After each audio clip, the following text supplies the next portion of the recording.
Buenos dias, Jay, and thank you for joining us today at Business Spotlight. Today, I'm excited to introduce James Bullock, MD and founder of ANUBIS Security Limited, a security and investigations company. Jay, welcome. Hi, Gemma. How are you? Good. Now, Jay, I love your mantra, we will keep you safe. Yes, we do try. So tell us, how did you end up in this industry? Is it something you wanted to do when you were a child, or how did it happen? Yeah, so a bit of a tale. I ended up as what most people would term a doorman or security on nightclubs and pubs and bars from the age of 18, which is unfortunately a very long time ago now. Basically, I just sort of progressed and grew from there to head of security for a group of nightclubs, and then actually tried to escape the industry a little bit for a couple of years. And then ended up coming back, and that's when we formed ANUBIS in 2014. But originally I wanted to be a meteorologist, so a little bit of a departure. Yes. Great. Well, I can see from your background that you did anti-terrorism at St. Andrews University. You are also a medic. You've done first aid trainer course. So is this part of the job to be? Are the members of the staff also equipped with those? So yeah, there are. Yeah. So what we found is part of keeping safe is it's not just a security role, to be honest with you. So what we tend to do is we tend to try to add value to what we actually bring to the table as a business. So the anti-terrorism thing, obviously that's quite a hot topic at the moment, especially with the incoming Martin's Law, which is going to hopefully radically change the way that venues look at their security procedures and things like that. So that's a really, really hot topic within the industry at the moment, and will affect many, not just large outdoor concerts, but your day-to-day life of any venue that holds people, for want of a better word. The medical thing came out of the fact that quite often security are the first people to that person who may need some help. And it's not just medically things that we do, but for example, your first aid course, which is sort of mandatory now to have your SIA license, which is what we have to have, is a 1-day course. However, the course that we teach is actually like a 5 or 7 day course, like a FREC course, and it goes far beyond what that mandatory course will do. And hopefully it will save people's lives. It has done on sites, and we do everything from sites, very remote wind farms, where an ambulance can be 20, 30, 40, 50 minutes away, and you've unfortunately got a worker who's come across an injury, then we are able to do that and assist with that role as well. And then obviously your festivals and events and things like that. But not only do we do first aid, we do things like mental health first aiders as well. There's a lot of people struggling with their mental health now, and obviously when alcohol is involved and things like that, then that can be a further depressant. So we were coming across that. So the investment in the staff, not just me, is really categorical, and that's what we hope tends to set us apart from your standard sort of security company you'll turn up with some bodies. Yes. Yeah. Brilliant. Now, I read that you put in your website, well cared for and valued staff will deliver a far better service to the clients. So I can see you invest in your team, and that's part of what you've just said. Tell us a little bit about, what do you look for when you recruit people for the business? Yeah, so we're really lucky. We have our own training academy as well, which is BIAB approved. So it's an official centre where we can train. So we can pick staff up from the start and take them all the way through their security journey. So they're becoming ANUBIS indoctrinated from where I sound like a cult now. So from the word go. So we can match people who've got our values and our sort of like mission. We can match them to our jobs, and we are able to travel around with that academy all over the country, as long as the venues are suitable, in where we teach them. So not just for Scotland, but Manchester, where we've got area managers right down south, in the southwest, Taunton and Bristol, and Wales we cover quite a lot as well. So we can do that and take that philosophy basically UK wide. As I said,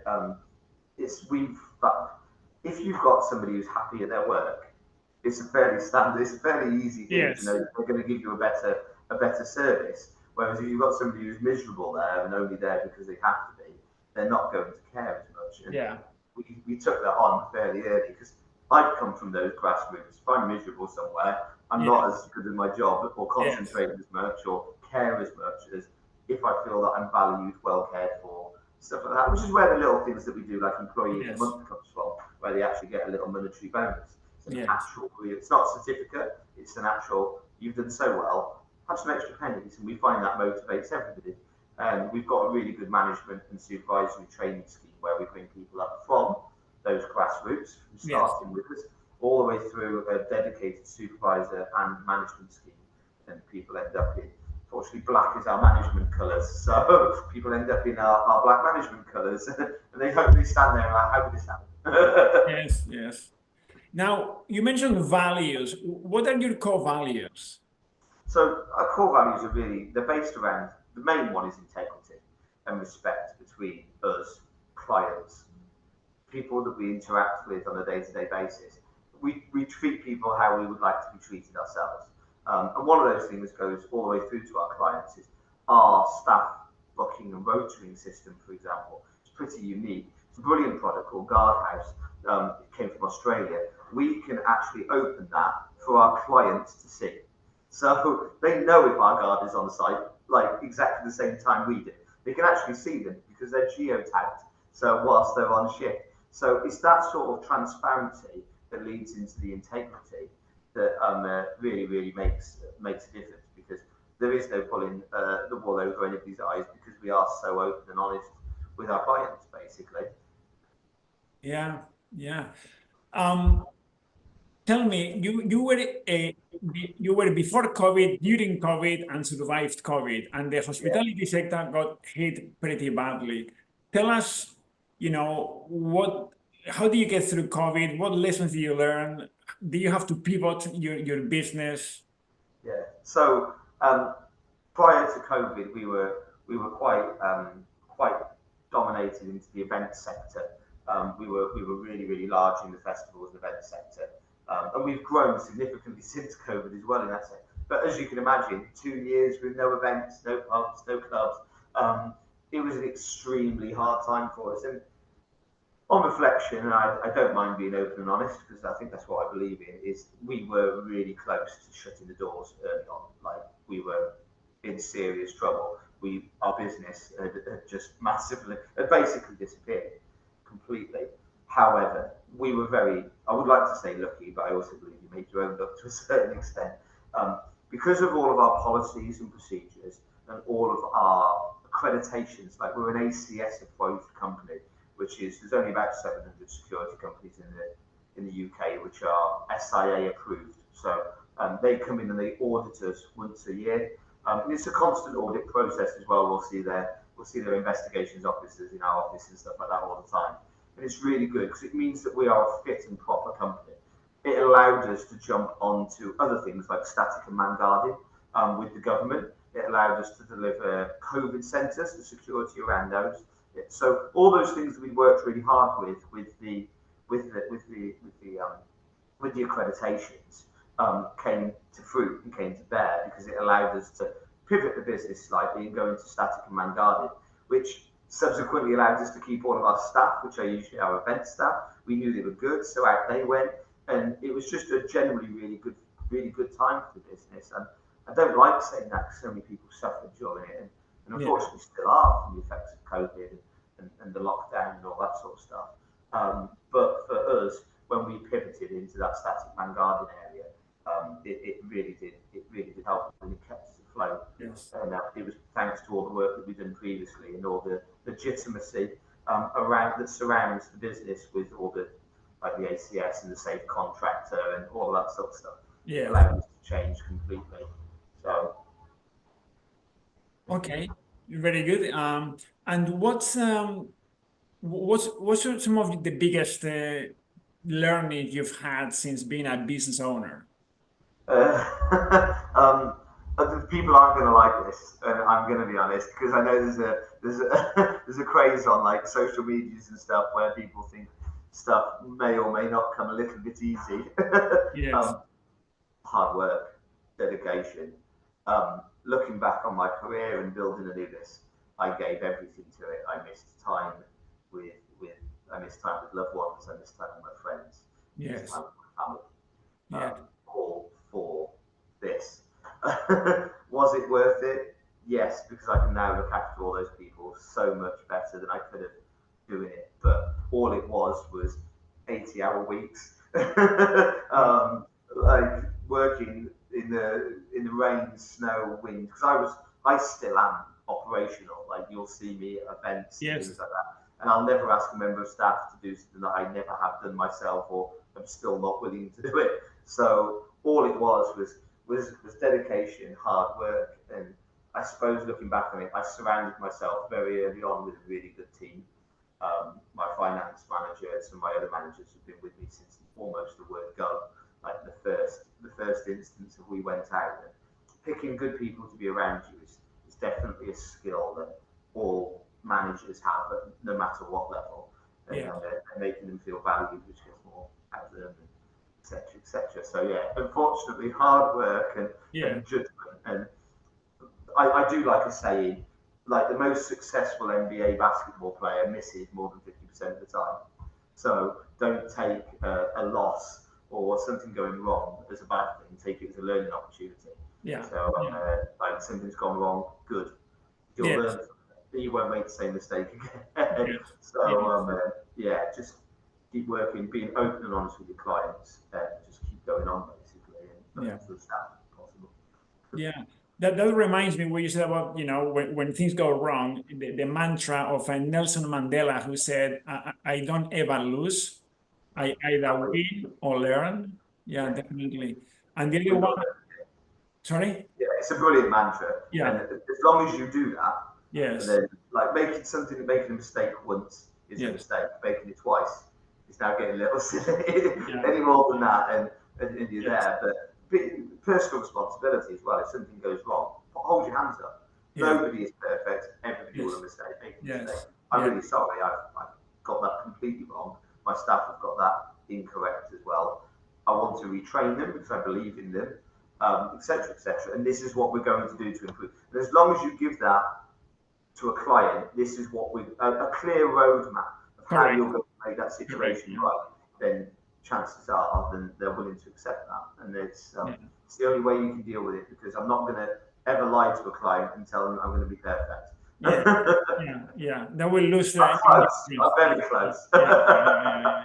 The other thing you mentioned was about hard work and dedication, and that reminds me of this talk that Bill Gates, Warren Buffett, and Bill Gates' dad were in I don't know if it was a TED talk or something similar, but an 11-year-old boy asked the question to the three of them, I would love to be as successful as you've been. What would you say to an 11-year-old at the beginning of his journey? Yeah. And the magic happened. The three of them, Jay, said at the same time the exact same thing. Do you know what they said? Was it hard work or dedication? Well, similar. He said focus. Yes. Three of them said focus, which is the synonym of hard work and dedication to the one thing, Yeah, just be brilliant. Completely dedicated to your goal, which is a hard thing because it is hard to split that time with family and friends and having a social life and stuff like that. Then you know what? If it's not for you, that's absolutely fine. More power to you. It isn't for everybody. Having to give up 95% of your life, missing kids' birthdays and things like that for people, that's just too hard. Do you know what I mean? But you know what? If you can and you are built like that, then just do it and just give it some. Very rarely do I believe that people give something their 100%. You might get close, but 100% hard. Yes. And, even I look at really, really, really dedicated people. I'm like, wow, like see the famous runner David Goggins. Like that's mad to me. That's another level. Like top athletes, that's another level to get to even that. So there's levels to that as well, and it's like, but I'm trying to have a bit of time now with friends and family. Now I'd like to have made it, but it never stops. That's what I need to say. It never, people look on the outside like, oh, you've made it. no, I've got there, and now I need to continually work just Yes. as hard to stay there. And if I want to grow, which we do, I need to continue that journey Yes. of working hard. Yeah. Yeah, you've explained very well this thing of pushing yourself outside your comfort zone. Yeah. And then that stretch zone, when it becomes comfortable, you go to the next level. And so Yeah. on. So it's pushing yourself to the new, stretch It's zone. constant improvement. It's Brilliant. like the easiest way of analogizing it is if you go to the gym and you lift the same weight all the time, you'll never get stronger. If you go to the Yes. gym and one day that weight becomes easy and you lift something a little bit heavier, it's hard again. You're Yes. going to get stronger. It's Yeah, exactly yeah. that. Yes, yes. And tell us about the shiny objects. I mean, I coach clients and I talk to lots of people on my day to day, and people who suffer from the shiny object syndrome. You've got your business and then shiny objects all over the place, and then your dedication, boom, shifts. Yeah. Why they think so tell us a little bit about that. It's one of those things that's kind of difficult to manage. And I'm very lucky. I had some very good advice from very good friends fairly early on, and they said for every pound or £2 or £3 you leave in your business in year 2, 3, and 4, it'll be worth 100 later. Don't get focused on like the outside of it. Just keep going until you are more than comfortable, and then you can go out and reward yourself a little bit. So if that's where we're going with that, then that's sort of like, yeah, I was really lucky with that. Really lucky that piece of advice. Really lucky that I actually managed to take it, because you see so many people like they go broke trying to look rich. Like, yeah, you've got a brilliant car. Yeah, you've got a fantastic house. Yeah, this is probably way better than mine. Do you know what I mean? But unfortunately, it's not really yours. And if Yeah. something goes wrong tomorrow, you have no way of keeping that. And things will go wrong in business where you're like, ooh, cash flow or something like that. And you've already done it. Like, it's gone. And now we're into losing money to try and get that money back out. So I would just say that I think that the words delayed gratification are probably just about there for us. Like, delayed gratification. That's one type of shiny objects. The other type is business shiny objects. So there are opportunities in the business, and then you start chasing different rabbits, right? Yeah. Okay. So sorry, misunderstanding. So yeah. So I suppose that is diverse. For me, I wouldn't call that shiny objects. I call that diversification. So what can you do within that sort of scope? And within the security sector, there's lots of different things. There's a big emerging thing is technology. Personally, that's the big shiny object within the industry at the moment. Personally, whilst I think it's fantastic, I think it has to be linked to something that's manual with people involved.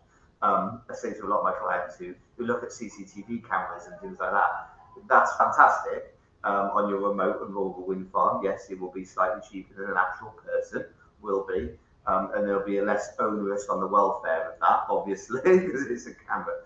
But what you'll end up with is a fantastic recording of your things being stolen.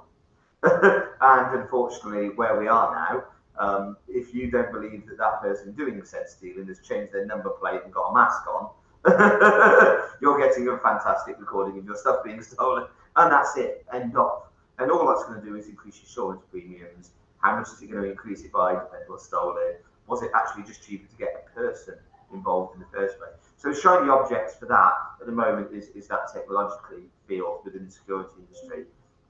Us as a business, we do static and man guarding. We do our training academy, as mentioned. We're pretty big in the events and festival sector. We do ports, believe it or not, which is completely separate and requires lots of extra training to be able to do those. We do large transport hubs.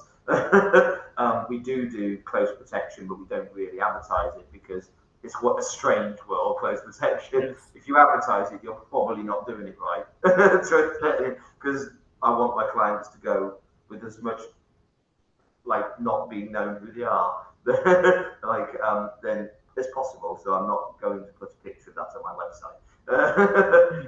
So what we've done is over the period of time of the business is we've diversified. So we have level 5, level 6 crowd managers for our festivals and events division, and we've got a really good network of people that we can ask questions to as well. And we're part of the UK CMA, the UK Crowd Management Association, and NOE, which is the National Outdoors Association. And then we've got our division for our static and man guarding, which we're always looking to grow and expand.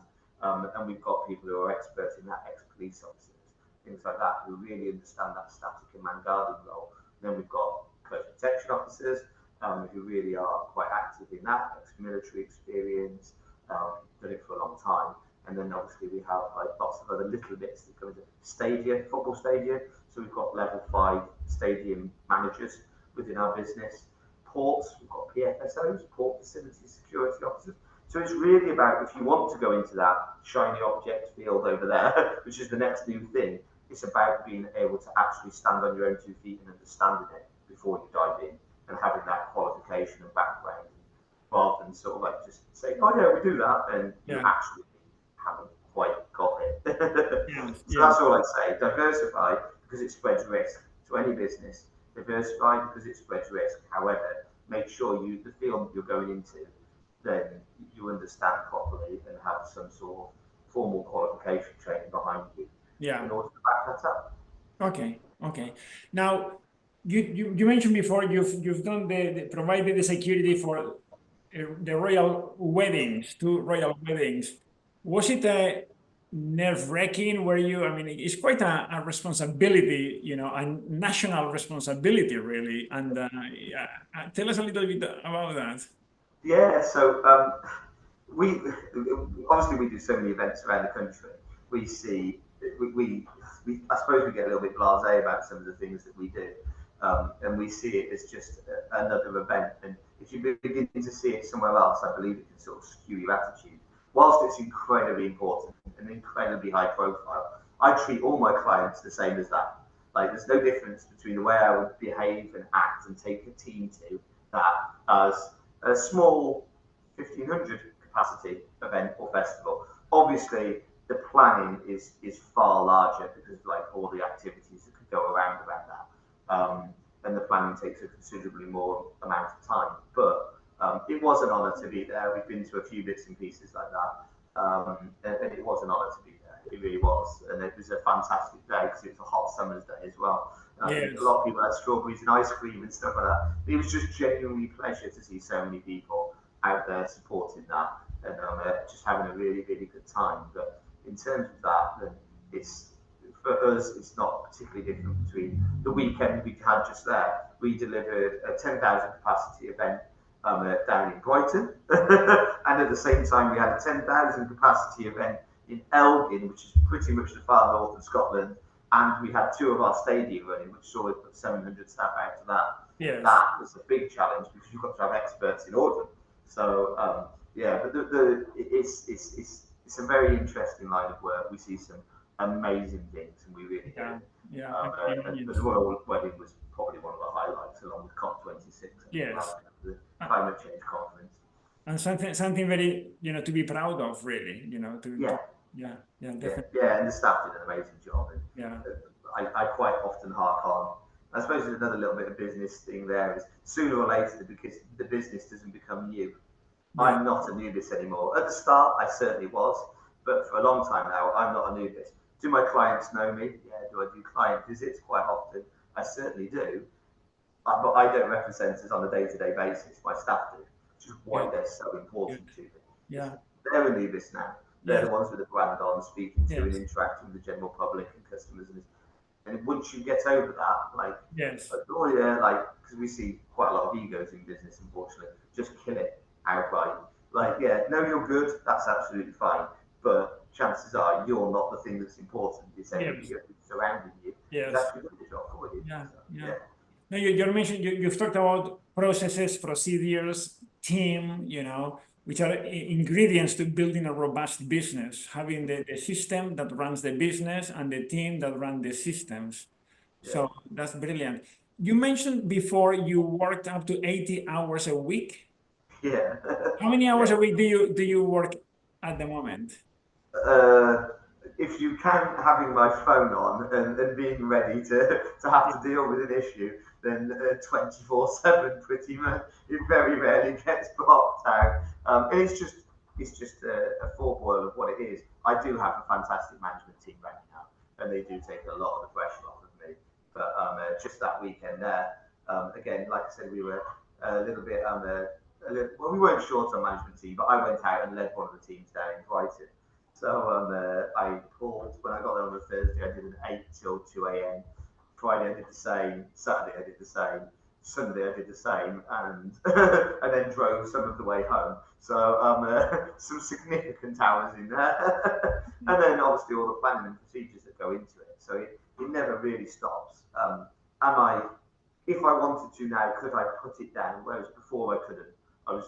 That was what I needed to do to get to where we are today. Now I can go like, no, hang on, stop. I'm going to have some time. But unfortunately, these devices got invented, and they just follow you around. So maybe one day I'll actually dare to switch it off. Yeah. Brilliant. So tell us, what would you advise to your 18-year-old self? Oh, good grief. Become a weatherman. Become a meteorologist. It'll help your nose long term. No, genuinely would be. I wish I'd focused a little bit earlier. I didn't really start any of this till I was about 30. So I think if I could have focused earlier, then I probably should have. But then again, it's hard because you have got some sort of semblance of success and you are where you are and you look back on what you've done and you're proud, then it's difficult to say, if I took something away from that past, would that change my future? And I suppose we're made up of what's gone on in our past. I suppose don't dwell on the negative would be one of the good things. Try not to be my 18-year-old self. Try not to be quite so angry about things. Because it's not good for your health. And I saw something really clever, like allow me to have the power to let go what I cannot change, like rather than like focusing on something that you can't change, like and stressing about it. Like you can't change it there. Certainly look to see if you could ever change that thing happening in the future, but you can't get tied up with something. You just got to let it go. And I've got better at that as I got older. Let it go and focus on the next thing that will improve you as a business, as opposed to focusing on something terrible that's happened that unfortunately you just can't do. So that would be my advice to my younger self, I suppose. And anybody going into business, concentrate on the people who want you, concentrate on the clients who want you. Is a brilliant piece of advice from somebody, a very wise man who I know. Brilliant, I love it. Do you have a favorite book? Yes, I'm a massive Lord of the Rings geek. A huge Lord of the Rings geek for my fiction. I've read all of them, including all the ones before and all the ones after. And I find what he did, like that's amazing to me. He created a whole world with languages. Like that's crazy dedication as well. That is right there. In terms of sort of like other books that have helped me, then I do listen to quite a lot of podcasts. Jordan Peterson, I quite like some of his stuff. But I quite like him because of the things that he opens you up to. So I've read some really, really good, interesting, probably quite horrible books. Telling stories not telling stories, but telling history of big events that happened. And if you can learn from history without making a mistake yourself, then you're probably going to win. But so a varied array of books, unfortunately, but massive Lord of the Rings geek. Straight up. Brilliant. Do you have a favorite film? Lots of favorite films actually. Obviously the Lord of the Rings films. Told you I was a geek.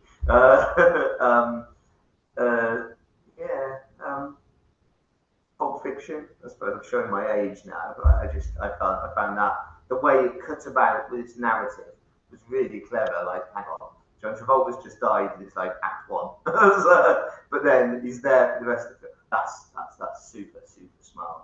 I suppose I'm more of a seriesy person. Like, I've just finished rewatching Sopranos, which is James Gandolfini, and that was just absolutely amazing. So yeah, like, but it's a wide variety. I go from science fiction to Star Trek and stuff like that. So I watched the Oppenheimer film the other day, actually, last night, actually, and what a film that is. A little bit of a poetic license, I think, taken, but what an event in history to be able to see on a big screen, because that was there's not many events that really changed the entire future of the world. That was one of them, and here we are today for the good or bad of it. That people made that one up in their mind themselves. And if you could have a superpower, what would you go for?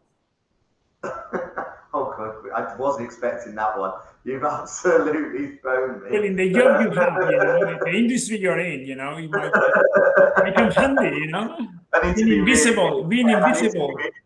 I need to be really careful here. I think 18-year-old me would have probably said Darth Vader's ability to like force choke people across the room. Fortunately, I've grown out of that one. I probably wouldn't, like, obviously everybody's going to be like, I want to fly and I want to be able to do this. And X-ray vision would make searching people a little bit easier. But I suppose really, I'll probably go for like maybe telepathy or something like that. Like being able to read people and see their true intentions it's a very, very big skill. Of not only working in the security industry, it'll keep you safe. Being able to sort of tell what people are going to do next. Because unfortunately, behaviour can be a little bit bad sometimes, as I think we all know. But also for staffing, being able to know how they really truly feel, being able to pick people for the right roles is a superpower in itself. And I do try to get it right. Have I got it wrong? Oh God, yeah. Have I got it right most of the time? I suppose I must have, otherwise I wouldn't be sat here. So yeah, I'd probably go with like some form of telepathy or something like that. Brilliant. Well, Jay, it's been amazing. Thank you so much. It's been a real pleasure having you with us on Business Spotlight and for sharing your experience and wisdom with us today. Thank you so much. Yeah, no, it was an absolute pleasure. Thank you for taking your time. And if you need anything, give us a shout. Thank you. Take care.